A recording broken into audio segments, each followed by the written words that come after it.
Hello అండి. ఇప్పుడు చెప్పబోయే కథ పేరు 'చదువు'. ఈ కథని రచించిన వారు సౌమ్య గారు. ఇక కథలోకి వెళ్ళిపోతే, అలారం సౌండ్‌కి అబ్బా! అప్పుడే తెల్లారిందా అంటూ రాజు లేచి అలారం ఆపి రూమ్‌లో నుంచి బయటకు వస్తాడు. ఎక్కడ చూసినా తన శ్రీమతి కనిపించదు. పావని, పావని అంటూ కేక వేస్తూ పెరట్లోకి వెళ్ళాడు. ఏంటండి? ఈరోజు పొలానికి వెళ్ళాలి అన్నారు కదా! మరేంటండి ఇప్పుడు లేచారు అని అడుగుతుంది పావని.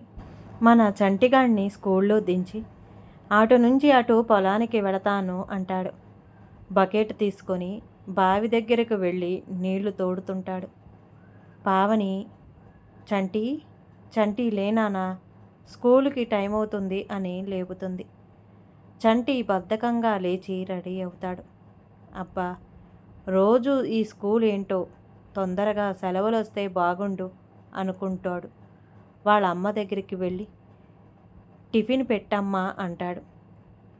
రాజుకి అన్నం పెట్టి చంటికి టిఫిన్ తినిపిస్తూ స్కూల్లో అల్లరి చేయకుండా టీచర్లు చెప్పే పాఠాలు శ్రద్ధగా వినాలి అని చెప్తుంది పావని. అలాగేలే, అల్లరి చేయను, టీచర్లు చెప్పే పాఠాలు శ్రద్ధగా వింటాను, సరేనా అంటూ వెళ్ళి తన స్కూల్ బ్యాగ్ తీసుకొని క్యారేజ్ తీసుకొని బయటికి వెళతాడు.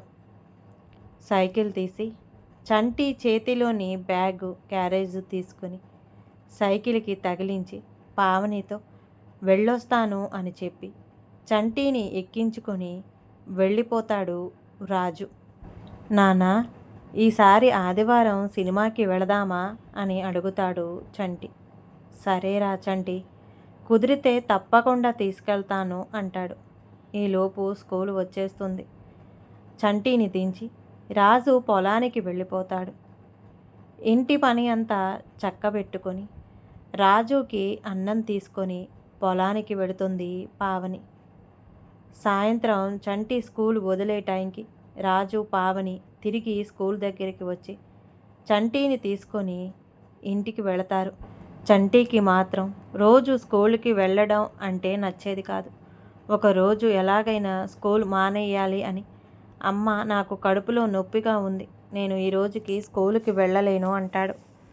పావని కూడా సరే అని రాజుని కేకవేసి దగ్గరలోనే ఉందిగా అంట, అక్కడ సరోజక్క ఉంటుంది, ఏదైనా మందు ఇమ్మని చెప్పు అని పంపిస్తుంది. రాజు సరే అని సైకిల్ వేసుకొని వెళ్ళి మందు తీసుకొని వచ్చి పావనికి ఇచ్చి 2 పూటల వెయ్యమని చెప్పింది సరోజనమ్మ అంటాడు. ఈరోజు స్కూలుకి వద్దులే చంటి అని చెప్పి తను పొలానికి వెళ్ళిపోతాడు. ఇక ఆ రోజంతా ఆటపాటలతో గడిపేస్తాడు. మళ్ళీ తెల్లారి స్కూలుకి ఇష్టం లేకపోయినా వెడతాడు, కానీ జరిగిన రోజు గురించే ఆలోచిస్తూ ఉంటాడు. నిన్న రోజంతా చక్కగా ఆడుకున్నాను, చక్కగా రోజు స్కూలుకి వెళ్ళడం మానేస్తే రోజు ఆడుకోవచ్చు కదా అని అప్పటి నుండి 2 రోజులకు ఒకసారి ఏదో ఒక అబద్ధం చెప్పి స్కూలు మానేసేవాడు. కొన్ని రోజులకి పావనికి అనుమానం వస్తుంది. చంటిగాడు కావాలనే స్కూలు మానేస్తున్నాడు, ఎలా అయినా మా చంటిగాడికి చదువు విలువ తెలిసేలా చెయ్యాలి అని సరోజక్క దగ్గరకు వెళ్ళి చంటి గురించి చెప్పి బాధపడుతుంది. పావనికి ఒక ఉపాయం చెప్పి పంపిస్తుంది సరోజక్క. పావని ఇంటికి వచ్చి వంట చేస్తూ ఉంటుంది. చంటి వచ్చి, అమ్మ నాకు చెయ్యి నొప్పిగా ఉంది, అమ్మ నేను ఏమి రాయలేను, అందుకే ఈ రోజుకి స్కూలుకి వెళ్ళను. పావని సరే అని చేతికి నూనె రాసి ఆడుకో అని చెప్తుంది. వరండాలో కూర్చొని చంటి ఆడుకుంటూ ఉంటాడు. అప్పుడు అక్కడకు బైక్ వేసుకొని ఒకరు వస్తారు. వచ్చిన పర్సన్ని చూసి చంటి లోపలికి వెళ్ళి, అమ్మా, అమ్మా ఎవరో వచ్చారు అని చెప్తాడు. పావని వరండాలోకి వచ్చి ఆ పర్సన్ని చూసే దండాలు బాబు కూర్చోండి అంటూ కుర్చీ వేసి కూర్చోమంటుంది. చంటి ఎవరమ్మా అని అడుగుతాడు. బ్యాంకులో పనిచేస్తారు సార్ అని చెబుతుంది పావని. రాజు లేడా అని అడుగుతారు బ్యాంక్ సార్. అంతలో రాజు సైకిల్ వేసుకొని వస్తాడు. రాగానే దండాలు బాబు అంటూ భుజం మీద ఉన్న తుండు చేతితో పట్టుకొని వచ్చి చేతులు కట్టుకొని ఆ బ్యాంక్ సార్ ముందు నిలబడతాడు. లోన్స్ ఇస్తున్నాం, ఆ విషయం చెబుదాము అని వచ్చాను అంటారు బ్యాంక్ సార్. పావని టీ తీసుకొని వచ్చి తీసుకోండి సార్ అంటూ ఇచ్చి అక్కడే ఒక పక్కన నుంచుంటుంది. ఆ సార్ని, బైక్ని, అక్కడ ఉన్న సైకిల్ని మార్చి మార్చి చూస్తుంటాడు చంటి. పావని అది గమనిస్తుంది. చాలా మంచిది సార్, 4 రోజులు ఆగి వస్తాను సార్ అని చెప్తాడు. సరే, ఇంకా నేను బయలుదేరుతాను అని చెప్పి బయటికి వెళ్ళిపోతారు బ్యాంక్ సార్. చంటీను చూస్తూ లోపలికి వెళుతుంది పావని. నేను పొలానికి పోయేస్తాను పావని అని చెప్పి మళ్ళీ సైకిల్ వేసుకొని బయటికి వెళ్ళిపోతాడు రాజు. పావని చంటికి అన్నం పెట్టి తను తింటుంది. చంటితో నువ్వు వరండాలో కూర్చుని ఆడుకో అని తను మళ్ళీ పనిలో పడిపోతుంది. కొంచెం సేపటికి రాజు వచ్చి అన్నం తిని చంటి దగ్గరకు వచ్చి, ఏంటి నాన్న ఈరోజు స్కూల్కి వెళ్ళలేదా, ఒంట్లో బాలేదా అంటాడు. చంటి అవును నాన్న అంటాడు. సర్లే చంటి, నువ్వు విశ్రాంతి తీసుకో అని చెప్పి పొలానికి వెళ్ళిపోతాడు. కొంచెం సేపటికి పావని పకోడీలు చేసి ప్లేట్లో పెట్టుకొని వచ్చి చంటి పక్కనే కూర్చొని చంటికి తినిపిస్తూ ఉంటుంది. చంటి పకోడీలు బాగున్నాయమ్మా అంటూ లొట్టలేసుకుంటూ తింటుంటాడు. అప్పుడు ఒక పుడతడు గేదెలు తోలుకొని వస్తాడు. వాడు లోపలికి వచ్చిన వెంటనే పావని, అరే బుడతడా, గేదెలు చావిట్లో కట్టేసి కాళ్ళు చేతులు కడుక్కొని ఇక్కడికి రా అని అంటుంది. చంటి అదంతా చూసి కొంచెం అనీజీగా ఫీల్ అవుతాడు. ఆ బుడతడు వచ్చి చేతులు కట్టుకొని, అమ్మగారు ఊరు నుంచి వచ్చేస్తారు అండి అంటాడు. పర్లేదులే అని లోపలికి వెడుతూ అటు తిరిగి, ఇంట్లోకి రా బుడతా అని చెప్పి లోపలికి వెళ్ళి వాడికి అన్నం పెడుతుంది. బుడత అన్నం తిని, అమ్మగారు నేను ఇంటికి వెళ్ళి తెల్లవారుజామున వస్తాను అని చెప్పి వాళ్ళ ఇంటికి వెళ్ళిపోతాడు. నాన్న, చంటి స్నానం చేయి వచ్చి అని కేక వేస్తుంది పావని. చంటి లోపలికి పరిగెట్టుకుంటూ వచ్చి రెడీ అంటూ స్నానానికి వెళతాడు. చంటి స్నానం చేసి వచ్చి టీవీ చూస్తూ కూర్చుంటాడు. రాజు పొలం పనులు ముగించుకొని ఇంటికి వస్తాడు. పావని రాజుకి నీళ్లు పెట్టి తొందరగా రమ్మని పిలుస్తుంది. రాజు కూడా స్నానం చేసి వచ్చి టీవీ దగ్గర కూర్చొని చంటితో ఆడుకుంటూ ఉంటాడు.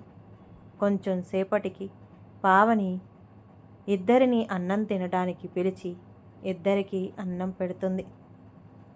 రాజు పావనితో నువ్వు కూడా మాతో కూర్చొని అన్నం తిను అంటాడు. పర్లేదు, ముందు మీరు తినండి, నేను తర్వాత తింటాను అంటుంది. రాజు చంటి ఇద్దరు అన్నం తిని ఆరుబయట అన్నం తిని వచ్చి వాళ్ళతో పాటు పడుకుంటుంది. అప్పుడు చంటి, అమ్మా నాకు చిన్న అనుమానం అడగనా అంటాడు. ఏంటి నానా అడుగు అంటూ చంటి తల నిమురుతుంది పావని. ఈరోజు పొద్దున్నే బ్యాంక్ సార్ వచ్చారు కదా, ఆయన్ని ఏమో సార్ సార్ అంటూ చాలా మర్యాదగా చూశారు. ఆ బుడతడు మాత్రం మనకు మర్యాద ఇస్తున్నాడు ఎందుకు అని అడుగుతాడు. పావని, ఆ బ్యాంక్ సార్ చక్కగా చదువుకొని మంచిగా జాబ్ చేసుకుంటున్నారు, అందుకే అంత మర్యాదగా మసులుకుంటున్నాం. మరి ఆ బుడతడు చదువు సంధ్య లేకుండా బర్రెలు కాసుకుంటున్నాడు. ఆ బుడతడు కూడా చదువుకుంటే తనకు కూడా అందరూ మర్యాద ఇస్తారు అని చెప్తుంది. అంటే చదువుకోకపోతే ఎవరు మర్యాద ఇవ్వరా అంటాడు చంటి. చెబుతాను విను. చదువు ఉంటే నువ్వు జీవితంలో ఏదైనా సాధించగలవు. మన దగ్గర నుంచి ఎవరైనా ఏదైనా లాక్కోవచ్చు, కానీ చదువుని మాత్రం ఎవరు దొంగలించలేరు. అది మన సొంతం. చదువు జీవితానికి వెలుగునిస్తుంది. నువ్వు చక్కగా చదువుకొని మంచి పొజిషన్లో ఉండాలన్నదే మా కోరిక నాన్న అంటుంది. మరి ఆ బుడతడు చదువుకొని ఉంటే తను కూడా మంచిగా ఉండేవాడు కదా అంటుంది. అమ్మ, చదువు విలువ తెలియక ఏదో ఒక అబద్ధం చెప్పి స్కూల్ మానేస్తున్నాను, నన్ను మన్నించమ్మా. రేపటి నుంచి నేను స్కూలుకి వెళతాను. పావని రాజు చంటిలో వచ్చిన మార్పుకి చాలా సంతోషపడుతుంది. బ్యాంక్ ఆఫీసర్ని ఆ బుడతని పంపించి చంటి ఆలోచించేలా చేసినందుకు మనసులోని సరోజక్కకి థ్యాంక్స్ చెప్పుకుంటుంది. ఈ కథ కనుక నచ్చితే ప్లీజ్ అండి లైక్ చేయండి. అలాగే ఛానల్ని సబ్స్క్రైబ్ చేసుకోవటం మాత్రం మర్చిపోమాకండి. మీ విలువైన అభిప్రాయాన్ని కామెంట్ బాక్స్లో కామెంట్ చేయండి. అందరికీ ధన్యవాదాలండి.